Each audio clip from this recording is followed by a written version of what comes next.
says the Secretary General is deeply disturbed by the allegations of sexual abuse by soldiers in the CAR, as well as allegations on how this was handled by the various parts of the UN system involved. His intention in setting up this review is to ensure that the United Nations does not fail the victims of sexual abuse, especially when committed by those who are meant to protect them. Despite ending in June of 2014, there remains an international outcry for the United Nations to do something substantive in their investigation of sexual abuse of kids from their peacekeeping mission in the Central African Republic.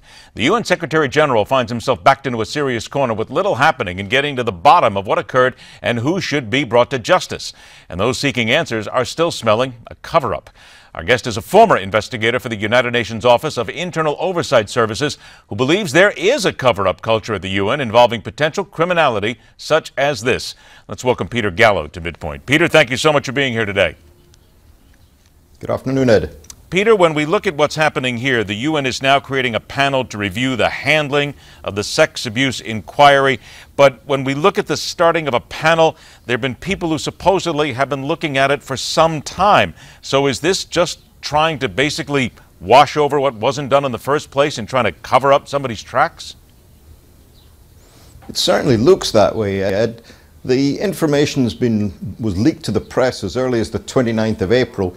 The UN has had over a month to do something or say something, and they came out on Wednesday and said that we're going to form a panel.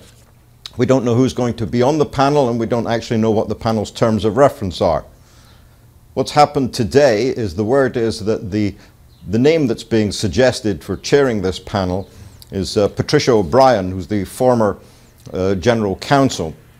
I sincerely hope that's a joke, because it's the classic example of an insider. Let's talk about insiders here. Secretary General Ban Ki-moon is the guy whom we are told is deeply disturbed by what has happened here, and deeply disturbed, I would guess, by the fact that we still are looking at this and no one's been brought to justice. Let's be honest here. Is he, in your opinion, really that concerned, or is he trying to cover up his loss of any real judgment in this as well?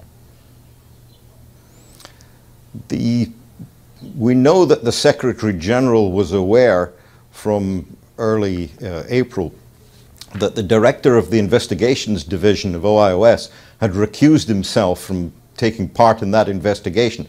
Now, that is a very significant move. And what's happened about it? Absolutely nothing.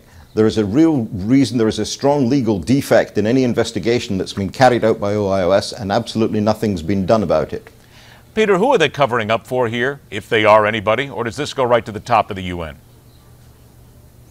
Well, it goes all the way up to Susanna Malcorra, who's the Secretary General's Chief of Staff.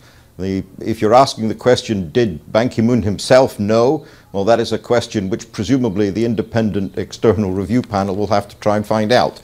But it certainly extends throughout the management committee. Does this entire organization need to be dismantled, if you will, in the way that they are dealing with this? Because this seems to be a time when we have children who are abused. Someone should be moving on it very quickly, should be trying to find some answers as soon as possible here. But when we look at the way that here's an inquiry, here's a look, here's the Secretary General, here's somebody involved who basically would be nothing more than part of a cover-up here, do we need to just try and wipe the slate clean here? Some sort of independent investigation to get in there and find out where this skullduggery is? Absolutely, and I fully agree with you, unfortunately, on that one. The problem is not just the number of individuals at the very high level who are involved and who have been complicit in the cover-up and trying to pin the blame on Mr. Compass. But I mean, a number of rogue elements at a directorship level don't make a difference. The culture of the organization is being called into question here, because there are too many people prepared to go along with flawed decisions and simply bad management calls. Because there were French soldiers involved here, is it your belief that the UN and Ban Ki-moon are simply trying to make this go away, to keep the French happy, to make sure they don't lose them for this and for any other peacekeeping efforts around the world? No, I don't think so. I don't believe we can blame the French on this at all. As soon as the French were made aware of it, they moved as quickly as they could. What happened is they sent investigators down to the Central African Republic within days of receiving the information from Mr. Compass, and what then happened was that the UN staff on the ground obstructed them and refused to give them any cooperation. The UN blocked the French investigation under the pretense that they could not supply and they would not hand over the names of the victims. It is a frighteningly slow-moving investigation here. Children who were allegedly sexually abused, sometimes offering these kids food in exchange for oral sex. It's a disgusting thing to see what's going on, and the UN needs to work quickly and see if they can take care of this. Let's hope they do. Peter Gallo, thank you so much. We'll be in touch as always. Thank you, Ed. All right, take care. A new medical step for American women that isn't as simple as it may seem. It's coming up next, right here on MidPoint.